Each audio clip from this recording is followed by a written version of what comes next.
So here we are with a very nice glass here of La Giosso. I feel like every time I say it differently. It would change as the tasting goes on. That's right, yeah. It's Gioiosa, I think, isn't it? Yes, that's right. Sounds lovely. And as we were saying, we get the correct pronunciation from Pooch because he's, of course, Italian.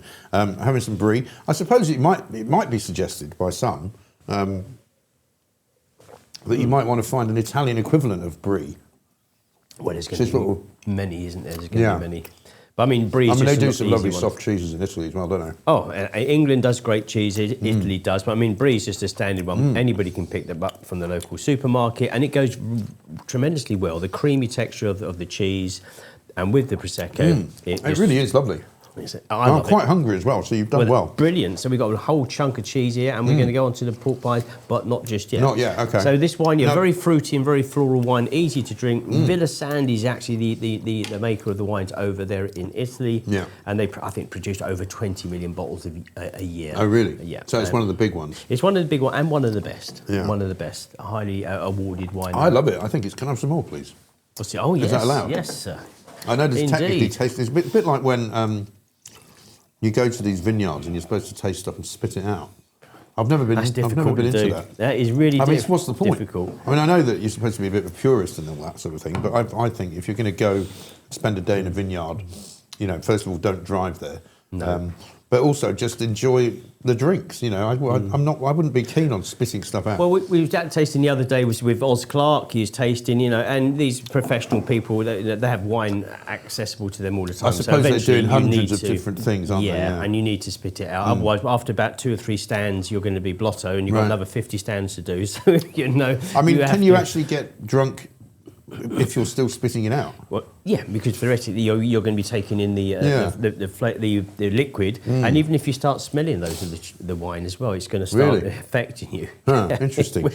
Now I've got some pretzels, which is my contribution to the snack scenario. Now, I bought them the other day because I was in the supermarket, and I know my son, who's staying with me at the moment because he's working up in London, likes a pretzel, but he likes the sort of the big. Almost like, those ones they sell in New York on the streets, right, okay. where they're sort of quite big and they're big bready. They can be massive, yeah. Can't they? So apparently that's the kind of pretzels he likes, and these are the wrong kind of pretzels. So I brought them here. Let's try one. Let's just see how it reacts. And these are a bit like the ones they give you on a plane. Oh, the cheap little packet. Come on, no, it's not that cheap. I mean, it was Waitrose I bought these from. But I mean, I wonder what this would do to the Prosecco. Should we give it a try?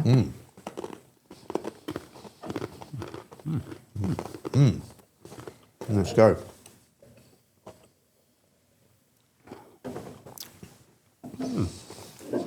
A different sort of sensation from the cheese. Well, it's dry, isn't it? So that's salivating our palate after this dryness, whereas this is just a complex, delightful kind of May I have another flavour? Absolutely. We've got the whole block to do, so don't worry. Well, I don't think I can eat all that. So this was so at Tesco's, this is £9 from Tesco's. Right. And generally, they're everywhere, these wines. You find them in Sainsbury's and at all the other places. It's a Brut. So it's 85% Glera grape because that's what makes Prosecco usually is the Glera grape and has to have a minimum of 85%. And as I said, it's vegetarian and it's vegan, so it ticks many boxes. And this winery is very big for sustainability. Okay. So they do a lot of work there. So it's just an all-round really good Prosecco. So that's why I brought it on the show. So that's that one. It's lovely. And is there a preferred sort of... because some people like to put things in Prosecco, right? For example... put a little bit of Kir Royale or something like that, or Kir, make it Kir Royale, put a bit of orange juice, make it into a... Can it be a Bucks Fizz if it's not champagne? Oh, I'm not quite... What is Bucks Fizz? I'll have to ask Cheryl Baker on that one. No, that's definitely right. I'll have to ask her. Just make your mind up, okay? Yeah, make your mind up. Come on. Yeah. We do all these jokes, particularly the jokes. It's not scripted. It's not scripted. You mentioned Cheryl Baker actually last week, didn't you? Are you not doing something with her? Or? Oh yeah. The potentially the kitchen show with tasting fizz and cooking. Right. But she usually comes to our show. Usually the trade show in London, and a few celebrities have come to that. Vicky Michelle. Oh, he's gone rogue. He's opened one without the protective clothing on. We're going to use this as a spittoon, so we're going to get any excess in here, but so we make sure we don't drink that. Okay then. So what is this now? This is another one that's same flavour. So this is the same kind of label, but this is the superior quality. So what I'd like you to do is just see whether or not you notice a better quality of flavour. It's £14. We're jumping up a notch here from Majestic. Is it slightly lighter as well in colour? I don't know if it would be. It possibly could Looks be. a little bit clearer. I think under these beams of lights. Here it is. That one.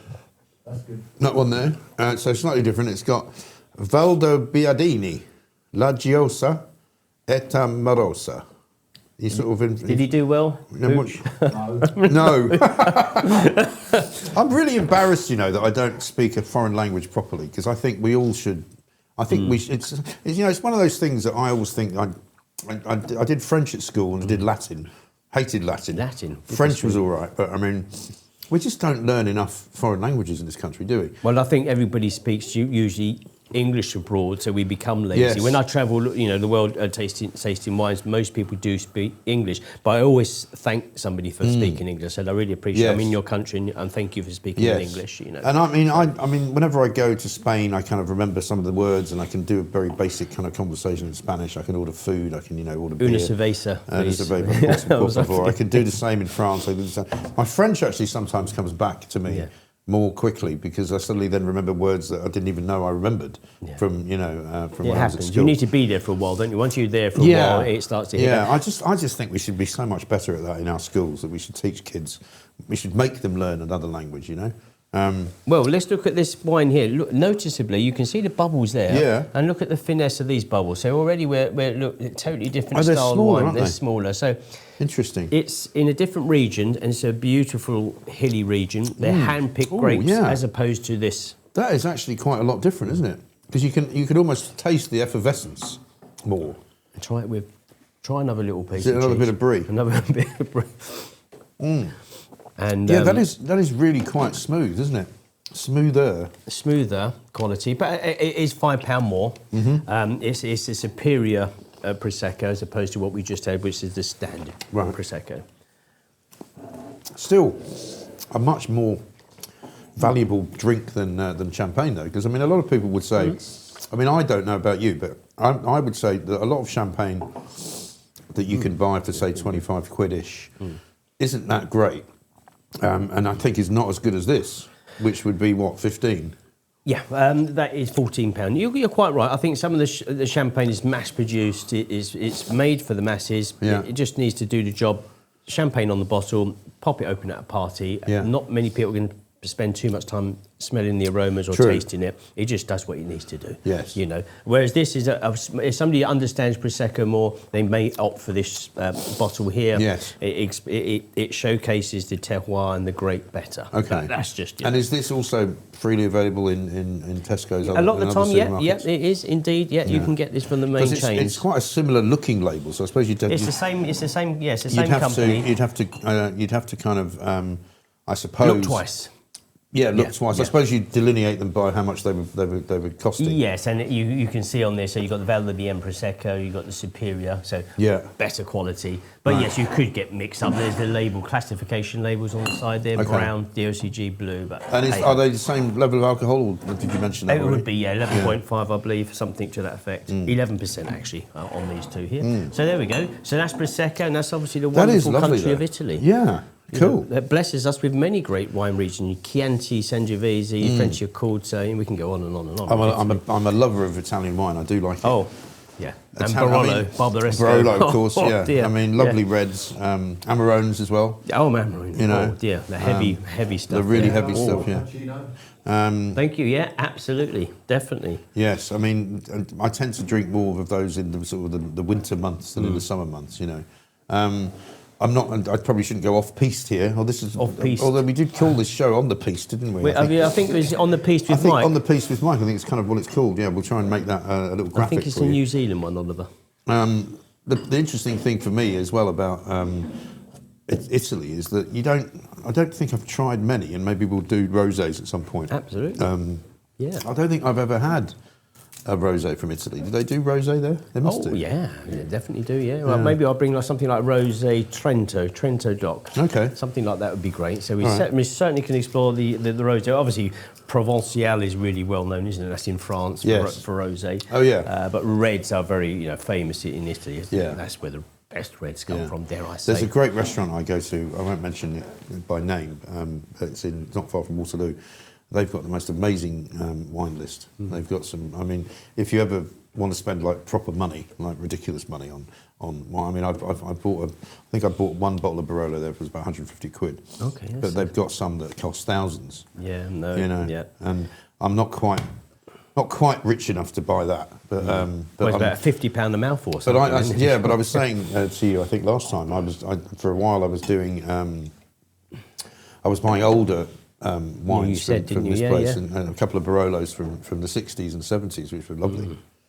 So we've done with the Italy and we've done with the budget kind of wine. So we're going to do a little tour around the world, if we may. Why not? So we're going to go all the way down under to New Zealand. Right. #1 family estate.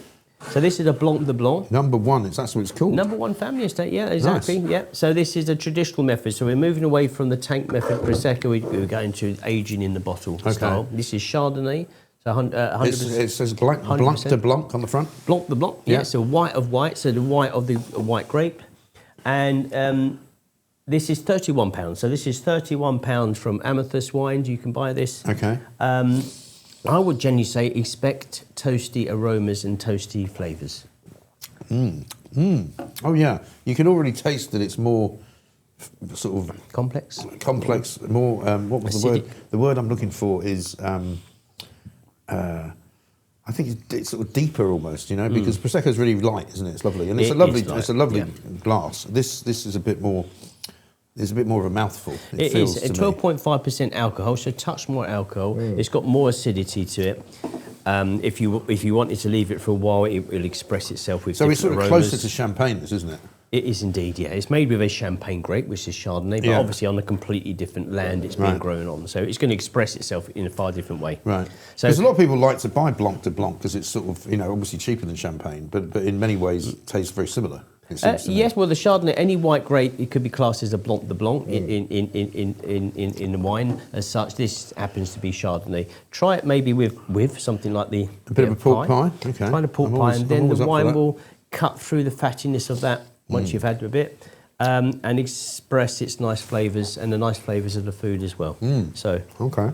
I'm not trying to fatten you up or anything here with all the food, but this is generally what we do when we do tastings. My personal trainer would be going, you shouldn't be eating that. No, you can get I'm going to get told off probably. So don't bring that food in. No, but the good thing is, since I lost a load of weight, and I did lose like 20 kilos since last May, I've actually, even if I do eat like I did over Christmas, some of the things you're not supposed to eat, I'm not putting weight back on because my system has changed.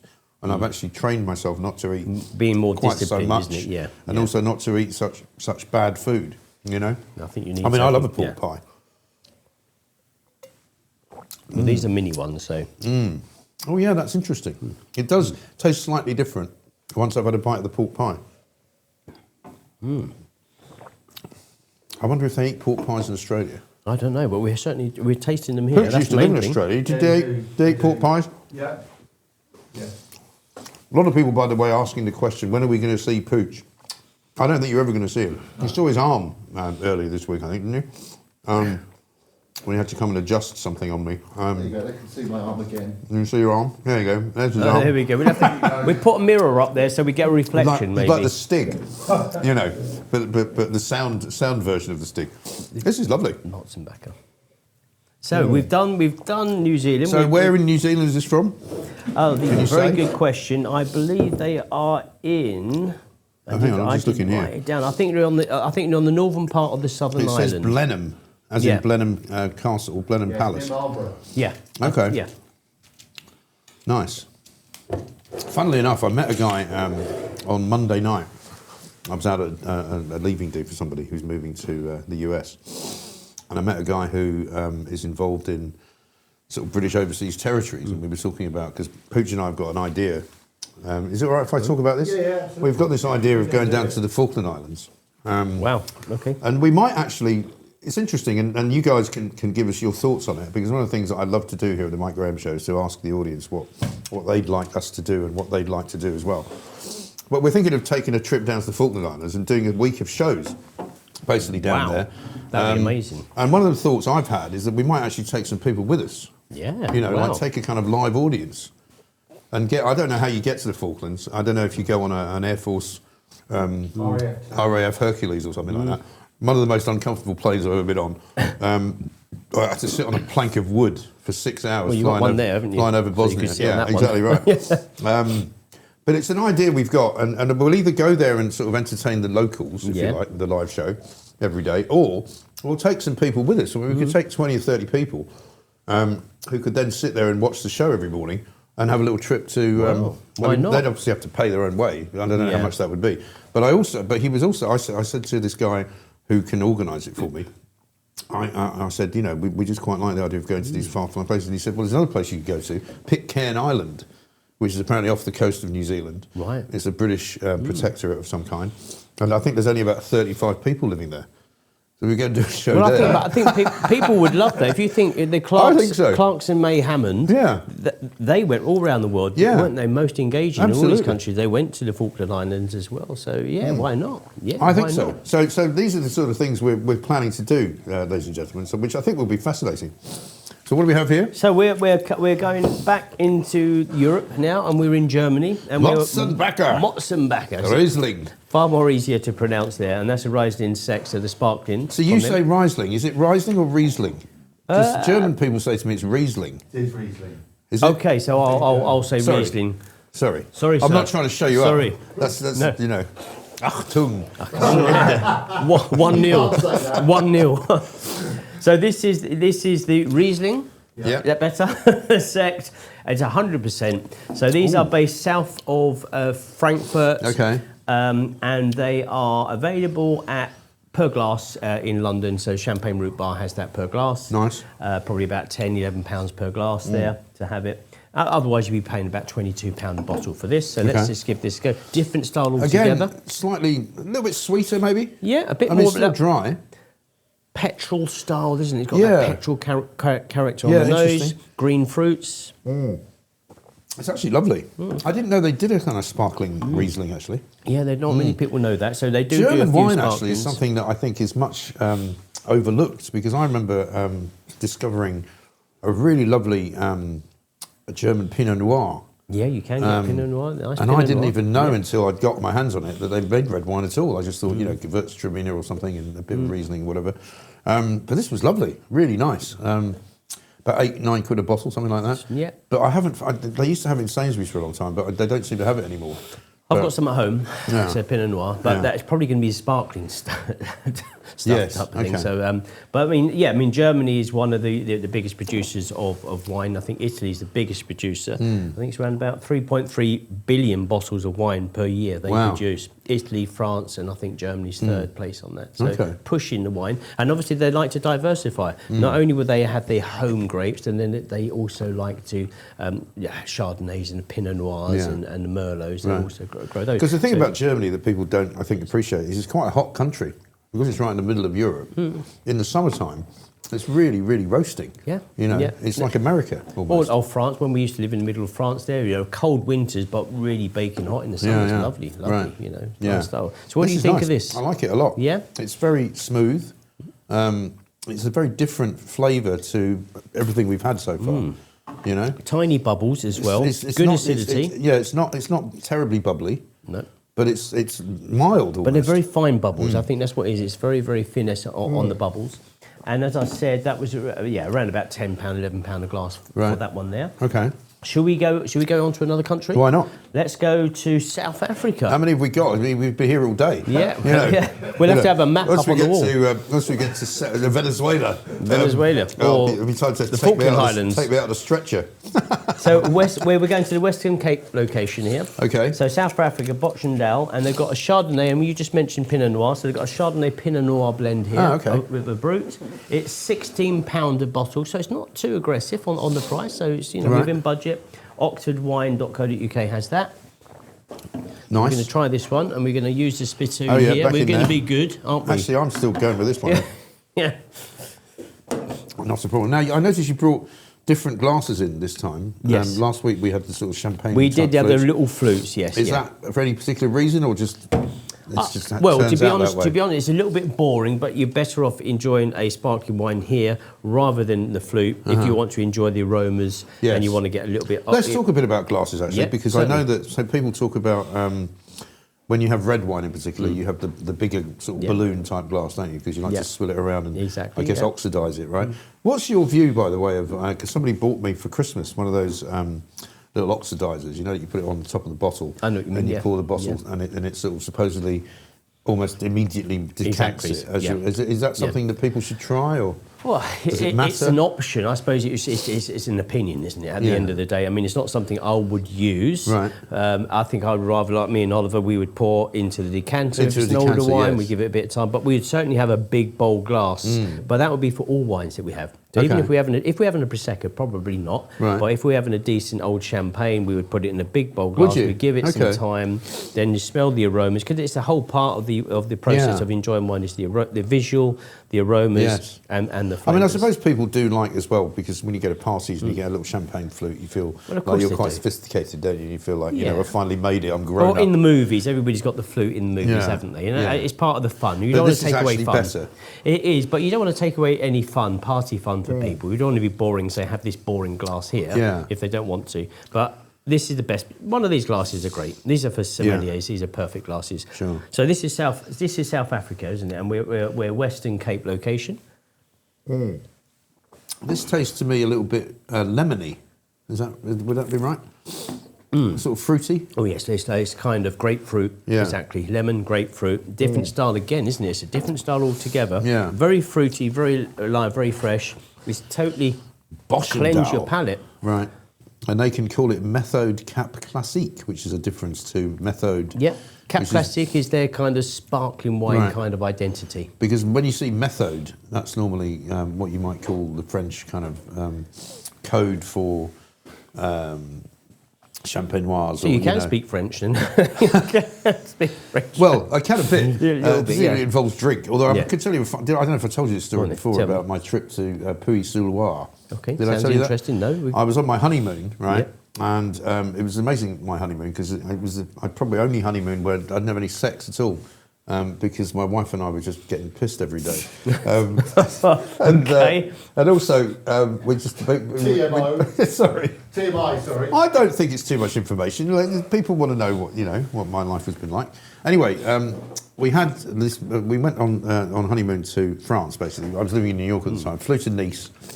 Very nice. Spent the night in a very nice hotel on the Boulevard des Anglais. And then rented a little Peugeot car and drove all the way up to Calais to then take a trip over to then have another party in London. So we decided, so I bought the Michelin guide, because I thought, we're going to go to Michelin restaurants all around the place. And we went to Piste, where, Piste comes from and all that sort of lovely wine. And in this one particular village, it was like one street, and they had 3 Michelin-star restaurants. Tiny little place, and all the car parks were full of cars from Paris, like Porsches, Bentleys, all this kind of thing. We couldn't get into the first 2 expensive Michelin restaurants because they were full.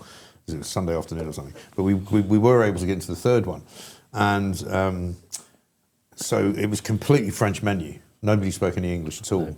And I ordered my starter, which I thought was medallions of veal, which looked as if they were going to come in like little, like a little sort of chicken nugget style medallions of veal in a sort of vinaigrette sauce. And I thought, that looks great. So I ordered it. And the next thing that happened was they brought this kind of earthenware pot, which they then very lavishly took the lid off. And inside the pot was a cow's tongue. Oh, okay. Right? Which, if you've never seen one, is about that thick, right? And they'd curled it around. So if you'd taken it out, it would have been about that long. It's quite particular, isn't it? Yeah. And my wife said to me, "Did you want to order that?" I went, "Yeah, of course, absolutely. Yeah, that's exactly what I wanted, right?" And it was raw. Oh, crikey. As well. This is getting worse. So the only thing that I got right was the vinaigrette. It did have a vinaigrette sauce on it, and I sort of cut into it, and I was like, It's really horrible. This is raw tongue. Oh, dear. Cow's tongue. You're putting me off my wine. Sorry. Anyway, the wine was great, though. We had a bottle of Puy Fume, I think, which was one of the greatest bottles of white wine I've ever had, and it was only about 40 euros. Wow. And I thought, you know what? They don't export this stuff. 400 francs or 40 euros? No, it wasn't that long ago. No, it wasn't that long ago. Okay, yeah. No, I mean, when I was a kid, there were francs, but this was, I was 27. Yeah. So, no, it was euros. And I thought to myself, because it's true, in France and probably in all European countries, they don't export quite a lot of their stuff that they keep for themselves. They keep all the best stuff, even with the beers. Like if you when you go to Italy, you taste some really good beers, and they say we get rid of all the rubbish abroad. We keep the good stuff. Who blames them? I know. Really, at the end of the day. So where was we at? This is lovely. This is Rochendal Methode Cap Classique from South Africa. Chardonnay and I haven't had any Noir. cheese with any of these. Should I be doing that? Well, you can do. You can try with the cheese. Yeah, absolutely. Give the cheese a little shot there, or if not, we still got pork pies here. I can try a little bit of cheese. Let's see if that makes. So that was South Africa. I mean, we could go on forever with countries, really, but I wanted you to give an example. So that one was South Africa, and then we're going to go to Japan. Look at this. Wow. Japan, we're going to go to. This is a very impressive looking list of stuff. Now, we installed, if you noticed, a wine fridge since you were last here. I did see that, yes. It was full up with beer, so I had to move a couple of the beers out. So. That's fine. But the only reason we had beer in it was because we thought we can't have an empty wine fridge. That would be wrong. Yeah. And so Pooch decided to put some beer in it. But I think it's one of those where you have to lay the bottles flat. Yeah. Which means we can't really put any of them back in there, can we? I did bring some. I bought some corks to put on there for you. Yes, so don't worry, fear not. You'll be able to. That one you gave me last week, by the way, that was a right corker, if you'll pardon the expression. I got it down to Sussex. That is a very good one, yeah. Having had it in the car. Yorkshire one, yeah. And when I popped it was like, it was. I mean, it didn't explode. Now you sympathise with on. But it made a hell of a noise. Yeah. It made one hell of a noise. Well, you need to do that whisper. Don't forget the shh. That's what you're looking for. That's what you're looking for. No, I just think I wasn't quite prepared because it had a clip, and you sort of lift the clip up, and it just kind of went boom. There you go. Practice makes perfect. Yes. So now, sir, we are going to Japan. Japan. Yeah. Amazing. So we're going with the Blanc de Noir. So this is Lumière, the winery. So, and it's black grapes. So I didn't even know they made wine grape. in Japan. Now we do, which is good. Now, I didn't know. I'm going to take that off. Many years ago. Doesn't look right, does it? What's that? It says sample. Yeah, no, because they send us samples to taste and review. So this is winery located in Yamanashi, west of Tokyo. Okay. I've never been to Japan. I can't get that off, never mind. Yeah, don't worry. Lumière. And it's a history, 1885, the winery has history all the way dated back to 1885. It's a zero dosage, so no sugar added on this one. Okay. And it's a blend of European grapes grown in their very own vineyards. 3 years of aging in the bottle. It's quite yellow, isn't it? It is, yeah. It's compared yellow. to some of the very things that we've lively seen. fizz, very alive, isn't it? And it's £35 a bottle from the Champagne Route Bar in London. You can order this. Wow, that's really interesting. It's different, isn't it? It Yeah, is. this one is very You can taste the bubbles. bit tropical, banana style. Totally different. I find it amazing, these wines. Yeah, they're really good. It's got a really different flavour. It's not. It's kind of. It's hard to describe it. It's not fruity particularly. It tastes a bit dry, but it's got a kind of aftertaste. Certainly it's dry because it hasn't got that sugar. So tell me about the sugar then. Why did we put sugar in sparkling wine? I think a lot of it is down to preference, consumer preference. Different countries have different preferences. Most people would probably go for a standard brut. That could be between 3 and 12 grams of sugar. Some people prefer drier style. Right. They don't want the sweetness to cloud over the flavours. So that's the reason for that. But again, a very good wine. It's Japan. Most times when we taste with people Japanese wine, they've never tasted Japanese wine. If you'd asked me if they make wine in Japan, I would say, well, they make rice wine. And sake is something that I know is a very kind of specialised area, isn't it? Because they do an awful lot of quite interesting different types of sake. Yeah, it's very good. Some and hot, sparkling, some cold. And sparkling, sparkling. Can you get sparkling Yes, sake? you can, Wow. Yeah. But I would never... The camera, Mike. Sorry? Can you hold Yeah, the I would... This one, there you go. Close, It's quite dark. There you go. Bit further. No. It's fascinating. Oh, yeah. it, yeah. I think it is. And it's a Blanc de Noir, which means it's the black grape. Black grapes, yeah. And the juice of black grapes. The juice of black grapes, but without the skin, presumably. Without too much skin content, hence we got the white. I mean, amazing. I mean, I'm not a massive fan of sushi, for example, but I quite like Japanese food outside of sushi. I once went to a Japanese restaurant in Camden Town and had jellyfish. Okay. Which I don't know if you've ever tried. I've had jellyfish, but usually I stand outside And the I pub. asked them about it, and I said, how does this, and apparently they fly in from Japan, but it's dried. It's like sort of freeze-dried. Freeze-dried, yeah. And then they put it in, vinegar, and it kind of comes back to life. Yeah. I mean, not like the huge, you know what I mean? It comes back to life in that respect. No, but it's really interesting flavour. Yeah. You know, and you eat it, and we were eating with chopsticks. I went with my daughter's birthday once, and yeah. Emma. Yeah. Jellyfish, extraordinary. Anyway, we've done a tasting once with Emma, I think, at the studio. I think we did. She was there, wasn't she? In fact, there's a picture that pops up on my iPad every now and again of you. Yeah, absolutely. So there we go. What we've done there, we've not only did we do the budget wine from Prosecco, Italy. This has been amazing. We've gone from New Zealand, we've done Germany, we've done South Africa and Japan, and there are so many other countries. Wow. Northern Hemisphere, Southern Hemisphere. Right.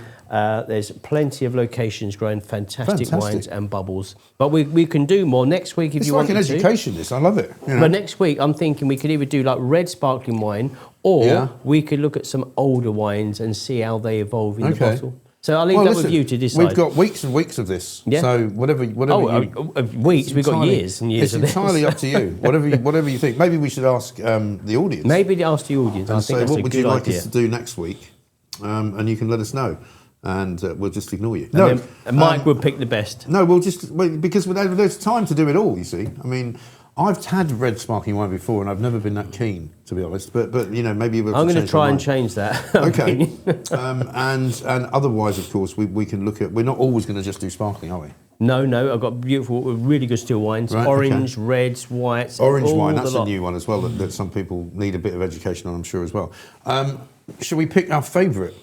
Out of all of these, I think if I was going to go for a favourite, I think consistency-wise, I'm probably going to go for the Riesling. I think it was really good consistency. Okay, I like that. I'm going to go for the more expensive version of the Prosecco. Wonderful. Which I thought was really lovely. Excellent. Really beautiful. All of these are yours to taste anyway.